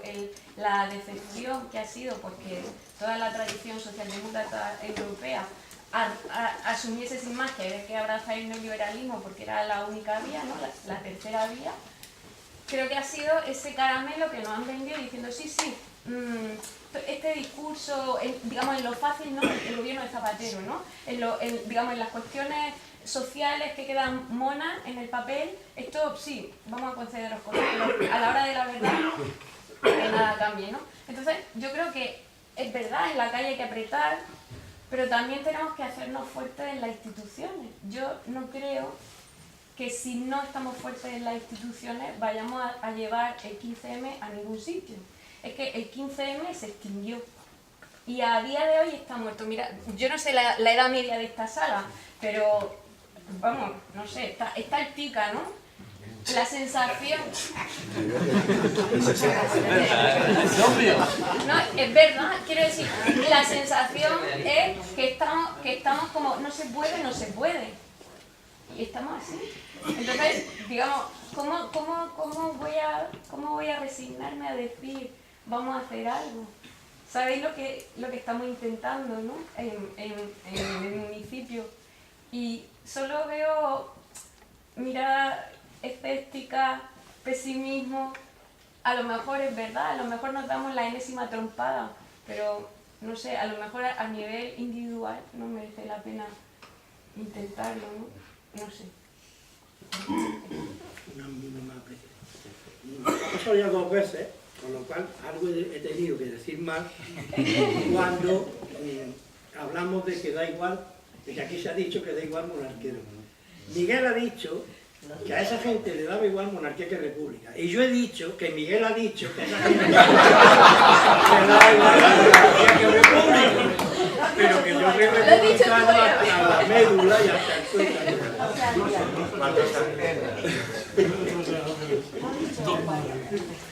Bueno, en primer lugar agradecer tanto a Miguel como a Andrés pues su disponibilidad siempre con Granada Republicana, igual que la tuvo en su día el que hemos añorado y recordado aquí, Luis Serrano. Agradeceros por la presencia porque hoy está en una tarde como la que estamos sufriendo y ver esto, la verdad es que estamos muy contentos, la directiva de Granada Republicana, ¿no? Y ya aparte de los agradecimientos y la invitación a que participéis de la manera que queráis en Granada Republicana UCAT, yo voy a también mi opinión lo más breve posible porque hay mucha gente que hay aquí que seguramente queda intervenir. Hay un detalle que no ha salido aquí y es que hay 18 universidades hoy ya en España que están postulando un referéndum simbólico entre monarquía y república. Como decía aquello de anuncian, una golondrina no hace verano. Algo parecido. Y yo en ese sentido, con lo que decía Villen, yo sí soy optimista. Pero ese optimismo tiene que estar reforzado con lo que ha dicho Andrés, que me parece pertinente. No se puede andar con el enemigo como una manera suave, como los flowers, así. No. El enemigo es tan potente que necesita una organización potente, intelectual, democrática, y eso no lo vemos en los ambientes, por así decir, de la izquierda. No, estamos más en otras historias. Y si no hay ese armazón y estudio y reflexión y rigor intelectual, no podemos combatir con los Warren Buffett. Ellos lo tienen claro, y nosotros no lo tenemos tan claro. Siempre estamos con matices y buscando la confrontación entre nosotros mismos, argumentando, no somos capaces de prescindir de lo accesorio que está fundamental. Y eso es una labor que no depende de lo otro, esa depende de nosotros.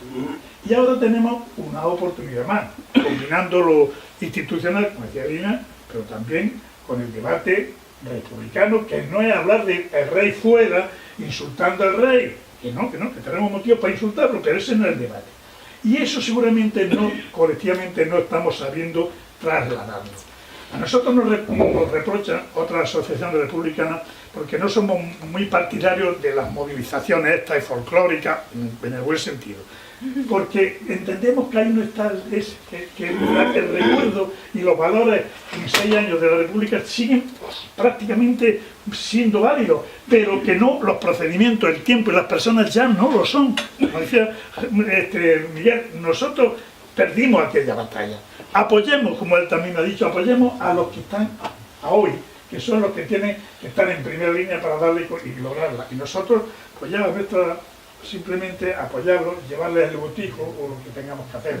Eso es nuestra labor. Y yo creo que hoy, la verdad, yo me sorprendí, yo no esperaba tanta gente, y yo espero que esto sea síntoma también de que los que hay aquí por fuera vayáis comentando que la República, la tercera que va a venir pronto, más pronto que tarde, la tenemos ya casi tocando, que viene por alborote, ¿no? Aquí al principio. Manolo. Me da un poco de corte formular una pregunta, porque creo que es un tanto ingenua. No es que espere una respuesta, pero por lo menos opiniones de algunos de los presentes. En otras ocasiones donde en conversaciones la he formulado, se me ha dado una respuesta. La pregunta es, ¿cómo es posible que todavía hoy haya este debate? ¿Monarquía o república? ¿Cómo es posible que en el Reino Unido, en todos los países de Europa que conocemos, por no citar otros que quizá también tengan el régimen monárquico, cómo es posible que se siga aceptando que una familia sea la que gobierne un país o incluso un imperio? Esta pregunta pues está cargada probablemente de ingenuidad y es una verdadera paradoja. Yo, donde quiera que he formulado la pregunta en conversaciones, la respuesta mayoritaria que he tenido siempre es: hombre, con la experiencia que hemos tenido, con la primera, que duró 11 meses y pico, con la segunda, que duró 5 años, ¿y para qué los 5 años que se produjeron? No vas a pedir ahora otra vez una república, hombre, ni tercera, ni cuarta, ni nada. La estabilidad que da una monarquía no la da la república. Claro, eso de la estabilidad, eso es un arma de doble filo, porque la estabilidad, por mucha estabilidad, y todos tenemos experiencia en este sentido, todos, la estabilidad de que por uno, por los hijos, por los nietos, por la mujer, por la familia, por el entorno, está todo tranquilico, nos cobramos cuando cobramos, trabajo, bueno, sí, mal que bien, pero ahí vamos tirando. La sagrada estabilidad. La estabilidad estabiliza también las mentes y la manera de abordar la realidad. No está bien eso tampoco, Andrés, cargado de razón, pero no profundices mucho en el pesimismo, porque es que si no, no vamos a ningún sitio. Es verdad que tienes toda la razón del mundo, y habría que dar un poquito de más desestabilidad, pienso yo. No me sirve la razón de que por estabilidad es monarquía antes que república, porque lo otro es que es una absoluta aberración, es una cosa realmente antinatural. ¿Cómo es posible que ahora la familia de la Isabel, más el Alfonso XII, luego el XIII, ese ya se rompe un poco, pero está el hijo esperando? No, el hijo no, dice el Chache Paco que sea el nieto. No, ahora después del nieto, porque tiene que irse el nieto un sinvergüenza redomado, no, ya está el Felipe. Felipe ya es joven, es otra gente. No, pero ya está la Leonor esperando. Yo no sé, por otra parte, corregirme si me equivoco, en la Constitución se ha modificado ya el artículo donde se dice... Entonces, ¿a qué esperamos? ¿Y qué puñeta hace esa chiquilla ahí, en Asturias? ¿Pero esto qué es? Es una cosa verdaderamente antinatural. Me gustaría alguna respuesta u opinión que me tranquilizara la mejilla, aparte de la estabilidad. Es una pregunta retórica, ¿no? Sí. Antonio. Antonio.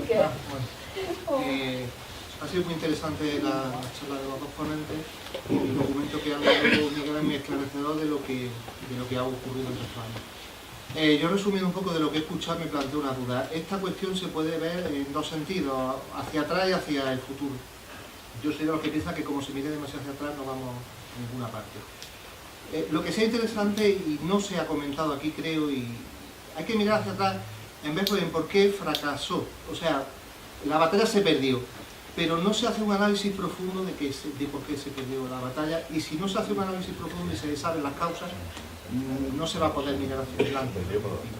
Y uno de los temas, lo que acaba de comentar aquí el compañero hace un momento, el por qué esto la gente no se altera, por qué, vamos a ver, vamos a ser realistas. Yo soy también muy pesimista, porque uno trata con el público, estoy en un puesto de atención al público y hablas con la gente y lo que te das cuenta de lo que hay en el fondo. Yo no sé si es lo que se denomina racismo sociológico, ese pozo que quedó ahí como un estoplasma en la sociedad española y no hay manera de quitarlo encima, pero aquí hay dobles sensibilidades y las cosas van en el sentido de según a quién, porque estamos viendo un auge, el reduccionismo de la Constitución, por una parte, cómo se interpreta una Constitución que al principio tú la lees, dices que es una Constitución muy completa, muy progresista, pero luego se lee y el desarrollo legislativo hace que la Constitución sea al final un... Yo creo que hacia atrás hay que mirar en qué para que la República fuera un motor de transformación de la sociedad española. Porque eso es realmente lo que yo creo que es el objeto de lo que se habla aquí. Porque monarquía o república, si nos limitamos a lo que es la forma de Estado, si no vamos más allá, como dice Andrés, es que puede dar lo mismo. Podemos tener una república corruptísima, como los demás, o república bananera, podemos decir.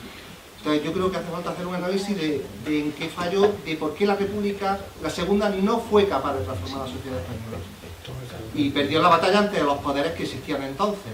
Y aquí nos ha nombrado todos esos poderes que es omnipresente y que vuelve a tomar un protagonismo, que es el poder de la Iglesia. Sí, vamos, que en buena parte la Segunda República se vino al carajo por el papel de la Iglesia y el cómo la Iglesia influía en la mentalidad de muchas personas. Y mal que nos pese, el avance el progreso del voto femenino, lo que supuso es que mucho de ese voto estaba muy influenciado por el pensamiento religioso y que era totalmente regresivo. Yo no quiero decir sensibilidades religiosas, yo soy una persona que tengo a mi espalda, al haber sido muy creyente y luego me he tenido que volver muy ateo. Entonces, eso hay que analizar el por qué se fracasó, hay que mirar para atrás diciendo es que se perdió, pero ¿por qué? ¿Por qué? ¿Y por qué? Y yo creo que no se ha llegado nunca a un análisis profundo de decir en qué falló, o es que en este país hay cosas que son inamovibles. Porque yo a veces tengo la percepción que aquí hay cosas, a la gente la pone a sacar santos a la calle y se les va la pinza. Se les va la pinza completamente. Y le hablan de ciertas acciones políticas y es que lo que más miedo le dan es que sus santos los van a perder. O sea, eso a mí dice, ¿y por qué tenemos lo que tenemos? Pues a veces escala y es muy desmoralizante. ¿El por qué tenemos lo que tenemos? Pues porque aquí hay un sustrato que si el movimiento que aquí se está debatiendo no persigue el vender la moto, entre comillas, cómo se puede transformar eso, y aquí lo que ha dicho la compañera me la ha quitado un poco de la boca, ¿dónde ha quedado el 15M? ¿Qué media de edad estamos aquí?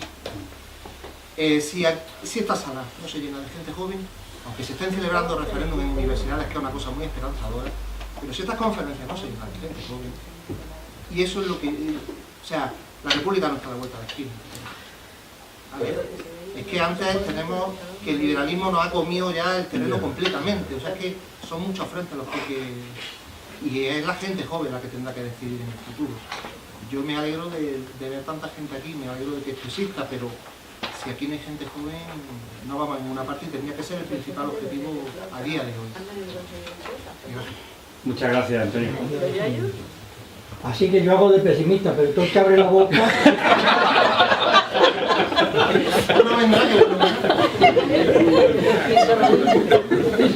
Bueno, por traer un rayo de esperanza, os diré que...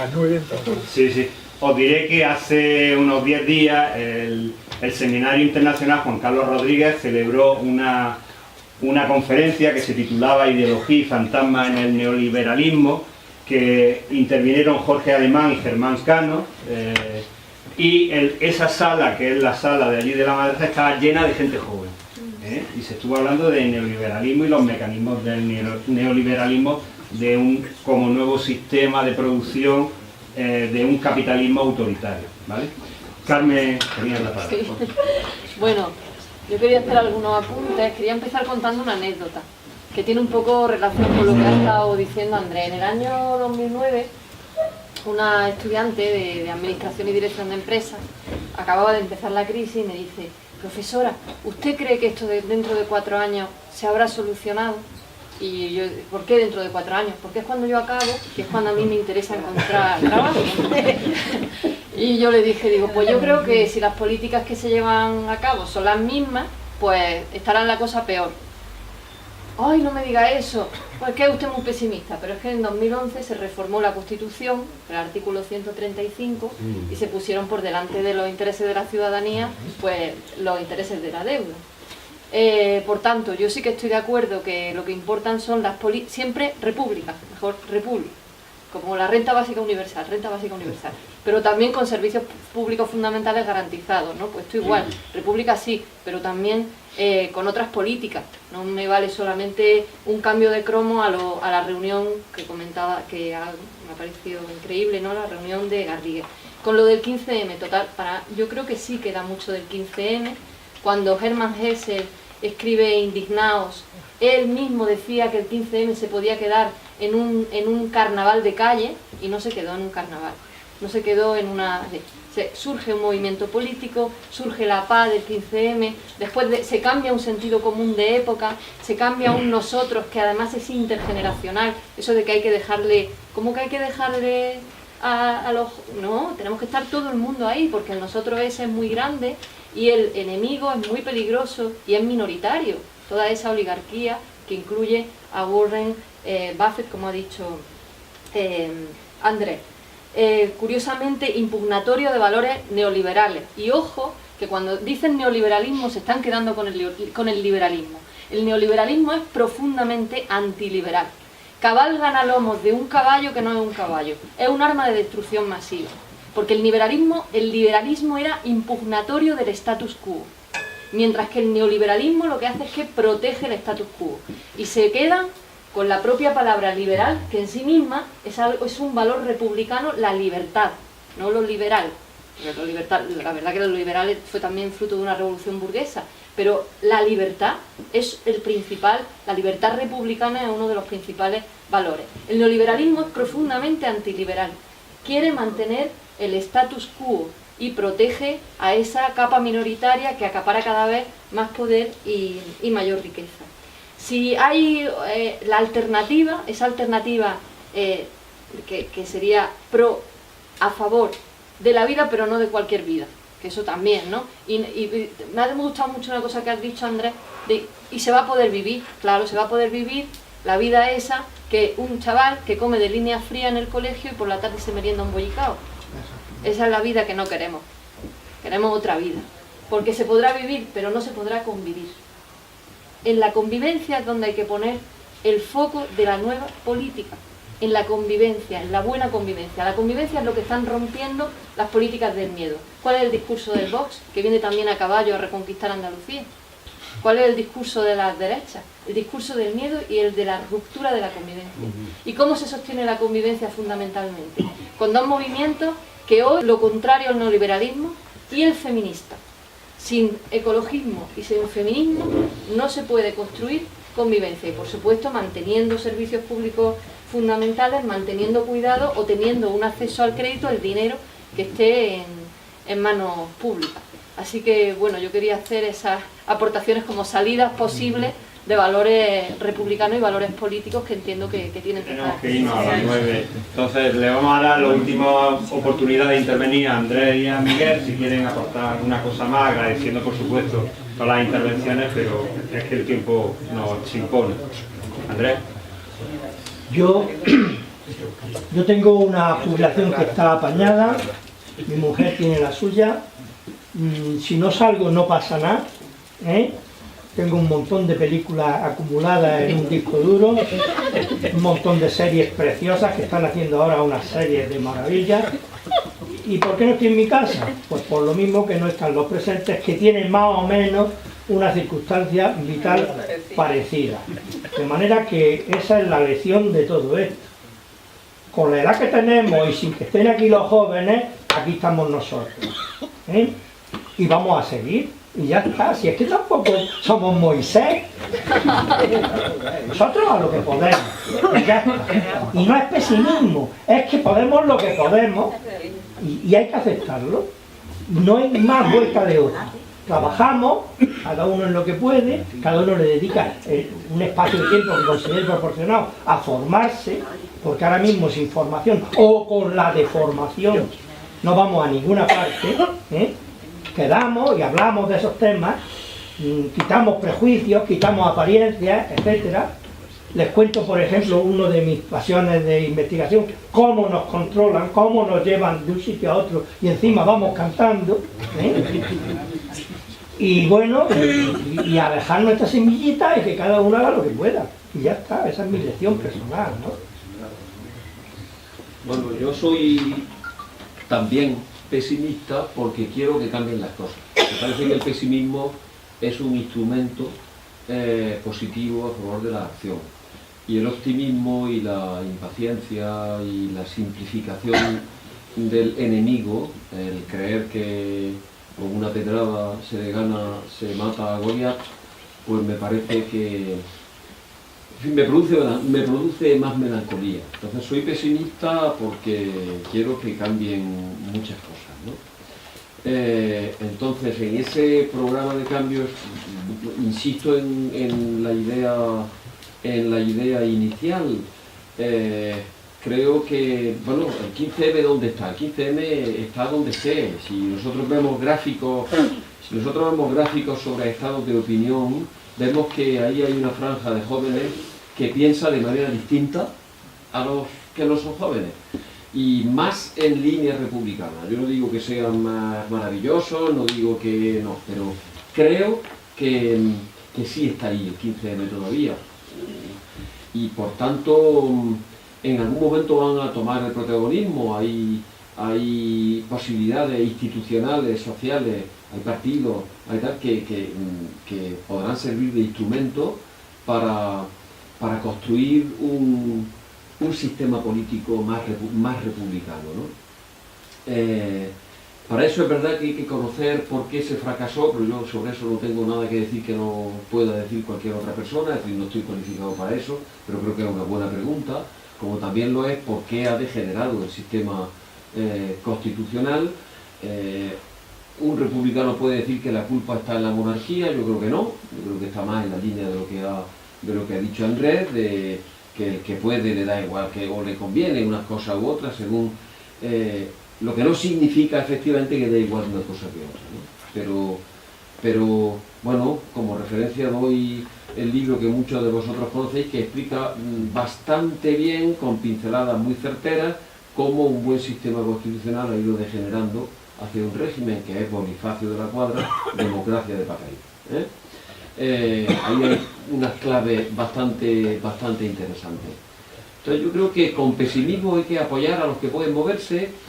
A mí me parece que plantear la perspectiva de un referéndum es muy interesante en el sentido que ha dicho Lilian, es decir, se trata de dinamizar, provocar alteraciones, desestabilizar de una manera razonable, ¿no? Desestabilizar en lo que deba desestabilizarse. Porque, ojo, a mí a veces el pesimismo, es verdad, y con esto ya termino, el pesimismo a veces me ha llevado a decir que soy conservador en el sentido de que prefiero el liberalismo al neoliberalismo, o en el sentido de que prefiero quedarme como estamos, es decir, a lo mejor si abrimos un proceso constituyente, lo mismo sale algo peor, lo mismo sale algo peor. Pero no, yo creo que efectivamente una iniciativa de pedir un referéndum que es una cosa perfectamente posible, ¿verdad? Que tiene que ser consultivo, no puede ser decisorio, ¿no? Pero puede ser consultivo, y si se gana un referéndum consultivo, para que se haga que hace falta nada más que un presidente de gobierno lo convoque. Es verdad que no está obligado, pero puede. Por tanto, tiene derecho a no hacerlo. Es una decisión política, pero puede hacerlo. Entonces, un referéndum se puede convocar así que haya un presidente que lo convoque, es decir, así que haya una mayoría que lo quiera. ¿Se celebra un referéndum consultivo? Probablemente se gana. Muy probablemente se gana. A lo mejor no. Pero si se gana, ¿qué se ha conseguido? Se ha conseguido que a la larga empieza a ser insostenible un sistema que, aunque necesite 2/3 partes de las Cortes para cambiar, no está apoyado por más de la mitad de los españoles.